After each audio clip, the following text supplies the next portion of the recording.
بسم اللہ الرحمن الرحیم۔ ان قسم کی عورتوں کو کبھی اولاد نہیں ہوتی۔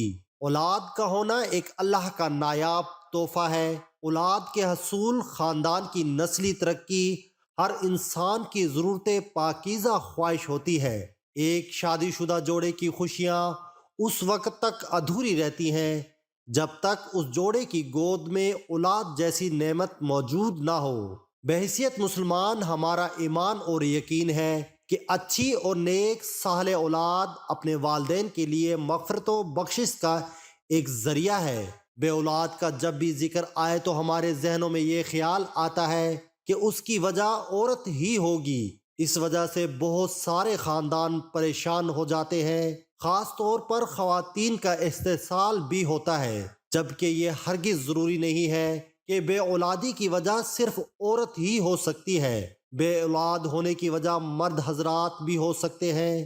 ناظرین، اگر ہم اپنے معاشرے میں دیکھیں تو وہ عورت ہمیں بہت مطمئن دکھائی دیتی ہے جس کی اولاد ہوتی ہے، جبکہ اس کے مقابلے میں دوسری عورت کو دیکھا جائے جس کی اولاد نہیں ہوتی، اس کے لیے زندگی خوشگوار گزارنا ایک ناممکن سی بات دکھائی دیتی ہے۔ آج کی ویڈیو میں ہم آپ کو 7 ایسی عورتوں کے بارے میں بتائیں گے جو کہ پریوں نے حضرت سلیمان علیہ السلام کو بتایا کہ ایسی عورتیں کبھی اولاد پیدا نہیں کر سکتی۔ جاننے کے لیے یہ ویڈیو آخر تک ضرور دیکھیے گا۔ ناظرین، یہ واقعہ کچھ اس طرح سے ہے کہ ایک دفعہ کا ذکر ہے کہ حضرت سلیمان علیہ السلام تخت پر بیٹھے تھے کہ کچھ 5 عورتوں کی جماعت ان کے پاس آئی اور ان سے سوال کرنے لگی کہ حضرت سلیمان علیہ السلام ہمیں بتائیں کہ آخر کیا وجہ ہے کہ ہمارے ہاں فرزند پیدا نہیں ہوتے۔ انہوں نے حضرت سلیمان علیہ السلام سے یہ سوال کیا تو حضرت سلیمان علیہ السلام نے پریوں سے پوچھا کہ بتاؤ آخر کیا وجہ ہے کہ ان عورتوں کے ہاں اولاد پیدا نہیں ہوتی۔ تم پریوں نے بتایا کہ 7 طرح کی عورتوں کی اولاد کبھی نہیں ہوگی، جس میں سب سے پہلی عورت وہ ہے جس کی رحم ابھرا ہوا ہو، یعنی اس کی بچے دانی الٹ جاتی ہے، جس کی وجہ سے مادہ جگہ پر نہیں رہتا اور ایسا ہونے کی وجہ سے اس کی اولاد نہیں ہوتی۔ اس کی نشانی یہ بتائی جاتی ہے کہ جب ہم بستری کی جاتی ہے اس دوران اس عورت کے سر میں درد ہوتا ہے، یہ ایک نشانی ہے۔ دوسری عورت جس کے رحم میں ہوا بھری ہوتی ہے، یعنی اس کا منہ اوپر سے بند ہو، اس کی علامت یہ ہے کہ جب ہم بستری کی جاتی ہے جسم میں درد ہوتی ہے اور چہرہ بھی اتر جاتا ہے۔ تیسری علامت ان عورتوں کی جن کو اولاد نہیں ہوتی وہ یہ ہے کہ ان کے رحم میں گوشت زیادہ ہوتا ہے، جس کی وجہ سے اس کا منہ بند ہو جاتا ہے۔ عام طور پر یہ شکایت موٹی عورتوں میں دیکھی جاتی ہے اور اس کی علامتی یہ بتائی جاتی ہے کہ جب وہ ہم بستری کرتے ہیں اس کے بعد ان کی ریڑھ کی ہڈی میں درد ہوتا ہے، اس وجہ سے وہ پیدا نہیں کر سکتی۔ ناظرین، اس کے بعد پریوں نے جو نشانی بتائی وہ یہ ہے کہ جس عورت کے رحم میں کیڑے پیدا ہو جاتے ہیں اس وجہ سے بھی بچے پیدا نہیں ہوتے، اور اس کی علامت یہ بتائی گئی کہ ہم بستری کے دوران ان عورتوں کی پنڈلیوں اور پاؤں کی ایڑیوں میں درد ہوتا ہے، جن کے ساتھ یہ شکایت ہو وہ ماں نہیں بن سکتی۔ اس کے بعد اگلی نشانی یہ بتائی کہ ان کے رحم میں گرمی حد سے زیادہ ہو جاتی ہے، خون ملنا بند ہو جاتا ہے اور مادہ وہاں ٹھہر نہیں پاتا۔ ناظرین، اس کی جو علامت بتائی گئی ہے وہ یہ ہے کہ دل میں گھبراہٹ ہوتی ہے اور ایسی عورتوں کو غشی کے دورے پڑتے ہیں۔ اس لیے جن عورتوں میں یہ علامات ہوں ان میں بھی اولاد کا پیدا ہونا ایک مشکل دکھائی دیتی ہے۔ اس کے بعد رحم میں سردی کا زیادہ ہو جانا بھی اولاد سے محروم ہونے کی ایک وجہ بنتا ہے۔ اس کی نشانی یہ بتائی گئی ہے کہ ایسی عورت کے سینے میں درد رہتا ہے اور یہ نشانی ان پریوں نے بتائی ہے۔ آخری نشانی ان پریوں کی جانب سے ان عورتوں کے بارے میں بتائی گئی جن کی اولاد نہیں ہوتی، وہ یہ ہے کہ ان میں عجیب جنات طاری رہتے ہیں، آصب کا سایہ رہتا ہے اور وہ اس کے اندر بچہ مار دیتے ہیں۔ جو مادہ کے رحم میں مختلف چیزیں ہوتی ہیں ان کو ختم کر دیتے ہیں۔ ناظرین، اس کی نشانی یہ ہے کہ اسے ہم بستری کرتے ہوئے درد محسوس نہیں ہوتا اور نہ ہی ہم بستری کرتے ہوئے اس سے لذت محسوس ہوتی ہے۔ یہ وہ 7 عورتیں ہیں جن کے بارے میں حضرت سلیمان علیہ السلام کی بارگاہ میں آنے والی ان بانجھ عورتوں کو بتایا گیا کہ آخر ان میں اولاد کیوں نہیں ہوتی۔ ناظرین، صرف عورتوں ہی میں بانجھ پن نہیں ہوتا، مردوں میں بھی بانجھ پن ہوتا ہے۔ مردانہ بانجھ پن سے مراد مرد کی صحت کا کوئی بھی ایسا مسئلہ ہو سکتا ہے جو اس کی خاتون ساتھی کے حاملہ ہونے کے امکانات کو کم کرتا ہے۔ 100 میں سے 13 جوڑے غیر محفوظ جنسی تعلقات کے باوجود حاملہ نہیں ہو پاتے۔ مردوں اور عورتوں میں بانجھ پن کی بہت سی وجوہات ہو سکتی ہیں۔ بانجھ پن کے 1/3 سے زیادہ معاملات میں مسئلہ مرد کے ساتھ ہی ہوتا ہے۔ یہ اکثر مرد کے سپرم کی کم پیداوار یا سپرم کی ترسیل کے ساتھ مسائل کی وجہ سے ہوتا ہے۔ بالغ صحت مند سپرم نہ بنانا بہت سی چیزوں پر منحصر ہوتا ہے۔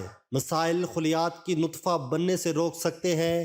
مسائل منی کو انڈے تک پہنچنے سے روک سکتے ہیں۔ مردانہ بانجھ پن کی بنیادی وجوہات یہ ہیں: سپرم کی خرابی۔ سب سے زیادہ عام مسائل میں نطفہ بنانے کے مسائل ہوتے ہیں، جیسے بعض اوقات بہت کم تعداد میں بنتا ہے یا بنتا ہی نہیں ہے۔ طرز زندگی کے انتخاب سپرم کی تعداد کو کم کر سکتے ہیں، جیسے تمباکو نوشی، شراب پینا اور کچھ دوائیں لینے سے بھی سپرم کی تعداد کم ہو سکتی ہے۔ مردانہ اعضاء کی بیماری میں رگیں سوج جاتی ہیں۔ یہ بانجھ مردوں میں زیادہ عام ہوتی ہے اور خون کی مناسب نکاسی کو روک کر سپرم کی نشو و نما کو نقصان پہنچاتے ہیں۔ اندرونی انزال اس وقت ہوتا ہے جب منی جسم میں پیچھے کی طرف چلی جاتی ہے۔ وہ عضو تناسل سے باہر نکلنے کے بجائے آپ کے مثانے میں چلی جاتی ہے۔ ایسا اس وقت ہوتا ہے جب آپ کے مثانے کے اعصاب اور پٹھے جنسی عمل کے دوران بند نہیں ہوتے ہیں۔ منی میں نارمل سپرم ہو سکتا ہے، لیکن منی عضو تناسل سے خارج نہیں ہوتی، اس لیے یہ اندام نہانی تک نہیں پہنچ سکتی۔ یہ بیماری ادویات یا اعصابی نظام کی صحت کے مسائل کی وجہ سے ہو سکتی ہے۔ علامات میں انزال کے بعد عبر آلود پیشاب اور خشک انزال ہو سکتے ہیں۔ بعض اوقات مرد کا جسم ایسے جراثیم بناتا ہے جو اس کے اپنے سپرم پر حملہ کر دیتے ہیں۔ جراثیم اکثر چوٹ، سرجری یا انفیکشن کی وجہ سے بنتی ہے۔ وہ نطفہ کو حرکت اور عام طور پر کام کرنے سے روکتے ہیں۔ یہ جراثیم سپرم کے لیے انڈے میں داخل ہونا مشکل بنا سکتے ہیں۔ ناظرین، یہ تھی کچھ ایسی وجوہات جو بے اولادی کی سبب بنتی ہیں۔ ناظرین، ہم دیکھیں تو عورتوں کو اس حوالے سے دیکھا جاتا ہے، قصوروار اٹھایا جاتا ہے، جبکہ ایسا نہیں ہے۔ عورتوں کی بجائے کبھی مردوں میں بھی نقص ہوتا ہے، لیکن ہمارا معاشرہ اس چیز کو ماننے سے قاصر دکھائی دیتا ہے اور اس بات کو تسلیم نہیں کیا جاتا، جو کہ بالکل ایک غلط بات ہے۔ بے اولادوں کے لیے انتہائی مجرب وظیفہ قرآنی وظیفہ آپ کو بتا دیتے ہیں۔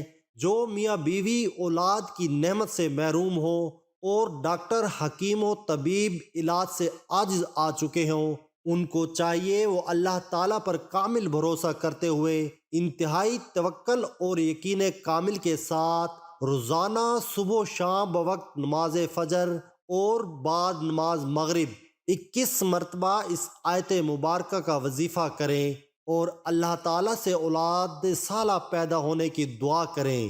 یاد رکھیں، اس عمل مبارک سے پہلے اور آخر میں 11 مرتبہ درود ابراہیمی پڑھنا ہے۔ انشاءاللہ اولاد نرینہ پیدا ہوگی۔ اور قرآنی عمل مبارک یہ ہے، جو کہ قرآن حکیم کی پارہ نمبر 21 سورہ سجدہ کی آیت نمبر 7 سے 9 ہے، جسے میاں بیوی نے پڑھنا ہے جو اس مشکلات سے دوچار ہیں۔ اس آیت کا ترجمہ کچھ اس طرح سے ہے: وہ ذات جس نے جو چیز بنائی موضوع ترین بنائی، اور انسان آدم علیہ السلام کی پیدائش کی ابتدا مٹی سے فرمائی، پھر اس کی نسل حقیر پانی کے نچوڑ مادہ حیات سے پیدا کی، پھر اس نسل کے اعضاء کو متناسب بنایا، اس میں اپنی طرف کی روح پھونکی اور تمہارے لیے کان، آنکھیں اور دل پیدا کیے، اس کے باوجود تم بہت ہی کم شکر ادا کرتے ہو۔ ناظرین، خواہش اولاد پوری ہونے کے بعد صدقہ خیرات لازمی کریں۔